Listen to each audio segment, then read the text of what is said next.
ఇంత గొప్ప గిరిజన సంస్కృతిపై అధ్యయనం చేయాలి అనేటువంటి ఆకాంక్ష, ఒక జిజ్ఞాస మీలో ఎలా మొదలైంది? ఆ విషయాన్ని మాకు తెలియజేయండి.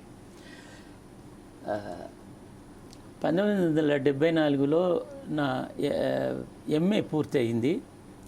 ఆ సందర్భంగా మా గురువుగారు రామరాజు గారు ఏమన్నారంటే, మన దేశం, మన సంస్కృతి, మన సాహిత్యం మరుగున పడింది. చాలా వరకు లిఖిత సాహిత్యం మరుగున పడింది. మౌఖిక సాహిత్యం మరింత దూరమైపోతున్నది. దీని పాఠ్యాలు చాలా అవసరం. మనకు చరిత్రకి సాహిత్యానికి పెద్ద దూరం లేదు. కాల్పనిక సాహిత్యంలో కూడా చరిత్ర కనిపిస్తుంది. దానిని వెలికి తీసే పద్ధతి ఉండాలి. అది మనము అకాడమిషియన్స్గా, విద్యావంతులుగా దానిని ఎలా చెయ్యాలో ఆలోచించాలి.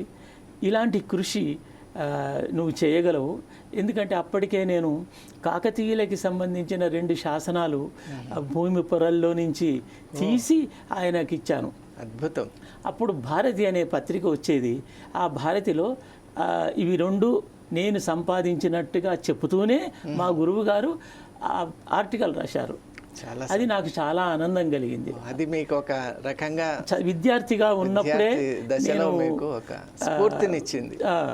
ఆ తర్వాత పాత ఆలయాలు, కట్టడాలు, చారిత్రక ప్రదేశాలు చాలా వరకు కాలగర్భంలో కలిసిపోతూ భూగర్భంలో వాటి ఆనవాళ్లు మాత్రమే కనిపిస్తున్న సందర్భంలో మా మిత్రులతో మేము కలిసి వాటిని తవ్వడము, ఆ తవ్వలేక మళ్ళీ మధ్యలో వదిలిపెట్టి ప్రభుత్వానికి చెప్పడం, అలాంటివి చేస్తూ ఉండేవాళ్ళం. ఆ తర్వాత పరిశోధనకి సంబంధించి ఏమవుతుందంటే, మా ఆచార్యుల వారు చెప్పినట్టుగా ఆనాడు జానపద గిరిజన సంస్కృతి మీద పరిశోధన ప్రారంభించాను. ఈనాటికి కూడా అది కొనసాగుతున్నది. ఎందుకు కొనసాగుతుందంటే, అది అంతరించిపోవద్దు, అది తెలియాలి. ఏ సమాజానికైనా దేశానికైనా తనదైనటువంటి మూలాలు ఉంటాయి. అదే దాని ప్రత్యేకత, అదే దాని గుర్తింపు, అది దాని ఆత్మగౌరవం. చాలా దేశాలకు గతానికి సంబంధించేది ఉంది, కానీ మన దేశంలో అది సజీవంగా ఇప్పటికీ కొనసాగుతున్నది. చాలా మంచి మాట. ఈ కొనసాగింపు ఎలా జరిగింది, కొంత మార్పులు వస్తాయి. ఆ మార్పులు ఏమిటి, ఏ దశల్లో చారిత్రకంగా ఈ అంశాలని మనము అధ్యయనం చేయాలి. అధ్యయనం ఎందుకు చేయాలి అంటే, మనము ఇప్పుడు చూస్తున్నాం, మన ఇప్పుడున్న సాంకేతిక శాస్త్రీయమైనటువంటి ఆవిష్కరణలు విదేశాల్లో జరుగుతాయి. కాకపోతే మళ్ళీ భారతీయులే అక్కడికి వెళ్ళి అలాంటి ఆవిష్కరణలను చాలా వరకు ఆ రంగాలలో పనిచేస్తున్నారు. కానీ మన దగ్గర ఎందుకు జరగట్లేదు? ఇది మనకెందుకు గౌరవం సంపాదించలేకపోతున్నాము, ఇవ్వలేకపోతున్నాము? మన చదువుల సారాంశం ఏమిటి? మన జ్ఞానాన్ని ఇతర దేశాలకు అందివ్వడమేనా? మనం ఎందుకు చేయలేము అంటే, ఎందుకు చేయలేమంటే మన మూలాలని మనం గౌరవించుకోవట్లేదు. ఆ గౌరవించుకోలేకపోవడం వల్ల మన దగ్గర ఉన్నదంతా మామూలు విషయాలు అనుకుంటున్నాం. కానీ అది ఈ దేశీయమైన ఈ పరిసరాలకు, ఈ శీతోష్ణ స్థితిగతులకు, ఈ మానవులకు అవసరపడేది. కాబట్టి దీనిని మనము తప్పనిసరిగా ఈ పునాదుల మీదుగానే మనము సాంకేతికంగా అభివృద్ధి జరగాలి. అలా జరగడం లేదు. అయితే అలాంటివి ఏమైనా ఉన్నాయా అంటే చాలా ఉన్నాయి. ఆనాడు కూడా ఆ మౌఖికమైనటువంటి రూపాలని, ఆ విధానాలని కొన్నింటిని తీసుకొని శాస్త్ర గ్రంథాలుగా మనము రూపొందించుకున్నాం. అశ్వశాస్త్రం ఉంది మనకి. అశ్వము భారతీయమా కాదా అనేది ఒక చర్చ ఉంది. అది ఎక్కడి నుంచి వచ్చిందో మనం చెప్పలేము. మూలం ఫలానా దగ్గర నుంచే వచ్చింది అని చెప్పలేము. వివిధ రకాల్లో, వివిధ కాలాల్లో ఆ జాతి అభివృద్ధి చెందింది. కానీ ఇక్కడ బతికిన, ఇక్కడ పుట్టిన అశ్వానికి మందులు, మాకులు అశ్వశాస్త్రములో చెప్పబడినాయి. ఇక్కడి ఆకులే, ఇక్కడి పసరే, ఇక్కడి విధానమే, ఇక్కడి వైద్యులే దానికి ఆరోగ్యంగా ఉంచడమే కాదు, కొన్ని నెలల పాటుగా యుద్ధాలలో అవి పాల్గొన్నప్పటికీ కూడా వాటి బలహీనత లేకుండా చాలా చురుకుగా పనిచేసే విధానాలను చెప్పారు. గజశాస్త్రం, ఆ తర్వాత పశుశాస్త్రం, ఎన్ని శాస్త్రాలు, ఒక వైద్యానికి సంబంధించిన అనేక శాస్త్రాలు ఉన్నాయి. ఇవాళ అలోపతి, హోమియోపతి లాంటివి బయట నుంచి వచ్చాయి, వాటిని కాదనము. మనిషికి ఉపయోగపడే ఏదైనప్పటికీ కూడా మనం ఉపయోగించుకోవాలి. కానీ మన దగ్గర ఉన్న శాస్త్రాన్ని విస్మరించకూడదు, ఎందుకంటే అది మానవ విజ్ఞానంలో భాగం. అలాంటి అందరి మానవులకి చేయవలసినటువంటి అవసరం భారతీయులకు, భారతీయ వైద్యంలో మనం పాపులరైజ్ చేయవలసి ఉంది. అందులో ఎన్నో అంశాలకి సంబంధించిన వాటిని పెంపొందించవలసి ఉంది, శాస్త్రీయంగా అధ్యయనం చేయవలసి ఉంది. ఎందుకు చెప్తున్నాను ఈ మాటలు అంటే, సమ్మక్క సారమ్మలకు సంబంధించినటువంటి దేశీయమైనటువంటి వీరవనితలు, వనవనితలు ఈ మనము ఉన్న చోటనే వాళ్ళు జీవించారని, ఈ మూలాలని పోకముందే వీళ్ళ మూలాలని మనం వెతికిపెట్టి మనము ప్రజలకు తెలియచేయవలసినటువంటి అవసరం ఉంది. ఎందుకంటే సమ్మక్క సారమ్మలు ఈ జాతికి ఒక ప్రేరణ ఇస్తారు, ఒక దైవత్వ భావనని కలిగిస్తారు, ఒక ధీరోదాత్త వనితలుగా మనం చెప్పుకోవడానికి వాళ్ళు ఉన్నారు. ఏ దేశంలోనైనప్పటికీ కూడా మాతృస్వామ్యము తగ్గి పితృస్వామ్యము పెరిగిన సందర్భంలో దేవతలలో కూడా మనకు మహిళా దైవాలు చాలా తక్కువ మంది ఉన్నారు. ఉన్నవాళ్ళు వాళ్ళ చరిత్ర పోతున్నది. అలా పోయే క్రమంలో సమ్మక్క సారమ్మల జాతర వాళ్ళని బతికిస్తున్నది. అయితే మాతృత్వ అది మహత్తు, శక్తి ఆరాధన, ఇవి మనకు ఇంకా ఉన్నటువంటి సుగుణాలు. మన ఇంట్లో, మన ఆకాశంలో సగమైనటువంటి, మన అడవిలో సగమైన మన వీరవనితలు ఉన్నారు. ఆ వీరవనితలే సమ్మక్క సారమ్మలు.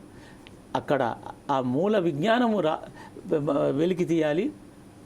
ఇలాంటి వీరవనితల చరిత్రని కూడా మనం లోకానికి చాటి చెప్పాలి.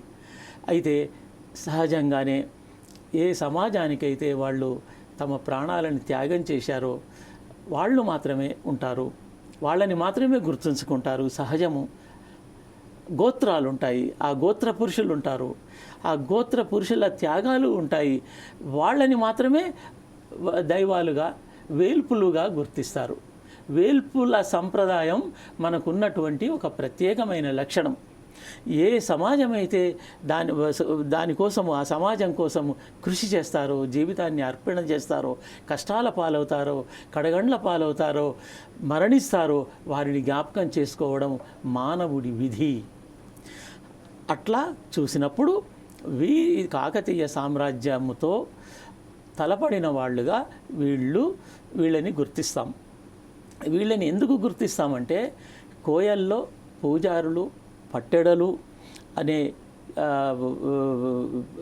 పూజారి వర్గం ఉంది. అట్లాగే డోలీలు ఉన్నారు. ఈ డోలీలు వీరగాథలని పాడతారు. ఒక్క సమ్మక్క సారమ్మ కాదండి, సమ్మక్క సారమ్మతో పాటుగా ఆ యుద్ధంలో పాల్గొన్న గడిగామరాజు, పగిడిద్దరాజు, ముసలమ్మ, బ్రాహ్మణమ్మ, ఇలాంటి అనేక పేర్లు గల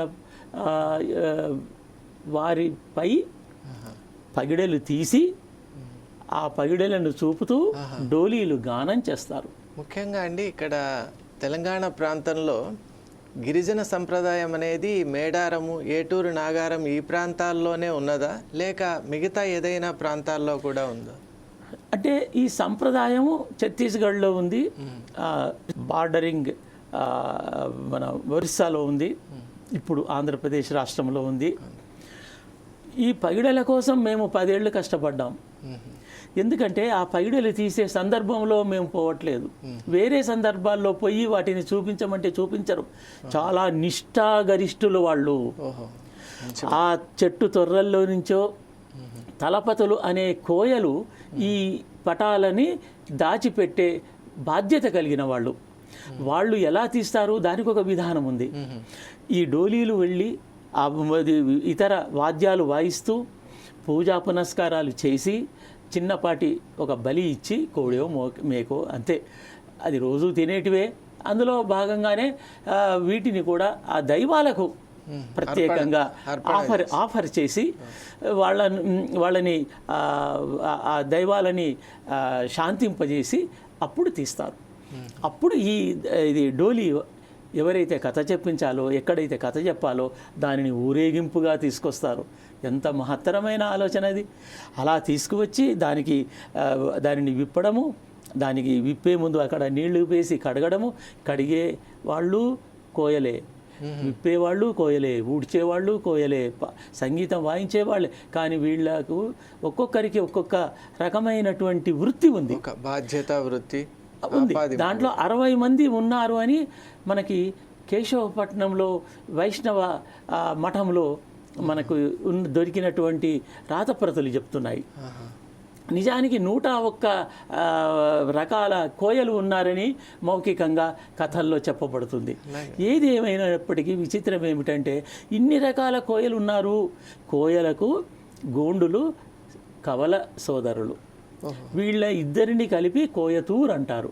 కోయతూర్ అనే ఒక ఫ్యామిలీలో వీళ్ళిద్దరు integrated culture, integrated language, integrated the religion. అయితే కాలక్రమంగా వాళ్ళు విడిపడుతూ వచ్చారు. నాగపూర్ నుంచి అటు నుంచి అట్లా వచ్చినటువంటి వాళ్ళు గోండులయ్యారు. ఈ ఛత్తీస్గఢ్, జార్ఖండ్, ఒరిస్సా ఈ పక్క నుంచి భద్రాచలం ఈ ప్రాంతానికి వచ్చిన కోయలు మరొకరుగా ఉండిపోయారు. భౌగోళికంగా వాళ్ళు విడిపోయినప్పటికీ కూడా వాళ్ళలో ఉన్నటువంటి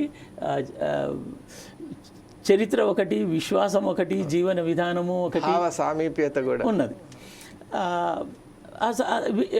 ఆ రకంగా భారతదేశంలో ఏదో రకంగా ఆదివాసీలకు బీరకాయ సంబంధం అనే చిన్న మాట మాట్లాడాను, కానీ ఒక రిలేషన్, బంధుత్వం, బాంధవ్యం ఉన్నాయి. కాబట్టి సమ్మక్క సారమ్మ జాతరకి అన్ని రకాల ఆదివాసులు వస్తారు. దాదాపు 10-15 రాష్ట్రాల నుంచి వస్తారు. దాదాపు ఒక 4 రోజుల ముందు ప్రయాణం చేసి ఈరోజు అక్కడికి చేరుకుంటారు. అది ఎవరు చెప్తారు? ఇది 2 ఏళ్లకోసారి జరుగుతుందని వాళ్ళకి తెలుసు. ఏ రోజు జరుగుతుందో తెలుసు. క్యాలెండర్, ఈ క్యాలెండర్ కూడా భారతీయ క్యాలెండర్ మౌఖికంగా చాలా విషయాలకి పరిష్కారం, చాలా అంశాలని గుర్తుంచుకునే మెమరీలో ఒక భాగం. ఈ క్యాలెండర్ని మనము పాటిస్తాం కాబట్టే ఎక్కడి నుంచో వచ్చేవాళ్ళు ఎప్పటి నుంచో సన్నద్ధంగా ఉంటారు. అన్ని రకాల కుటుంబము, వ్యవసాయము పక్కన పెట్టి పెళ్ళిళ్ళు చేసుకోకుండా, ఆ సీజన్ కాకుండా వాళ్ళు ఎంత దూరం నడిచి ఎన్ని రోజులకి ఇక్కడికి చేరతారు అనే విషయాలు కూడా వాళ్ళకి తెలుసు. మధ్యలో ఏ చిన్నపాటి జాతరలు కానీ, ఆలయాలు కానీ, దైవాలని కానీ దర్శించుకుంటూ వస్తారు. అది ఒక మహత్తరమైన సంచార జీవనం.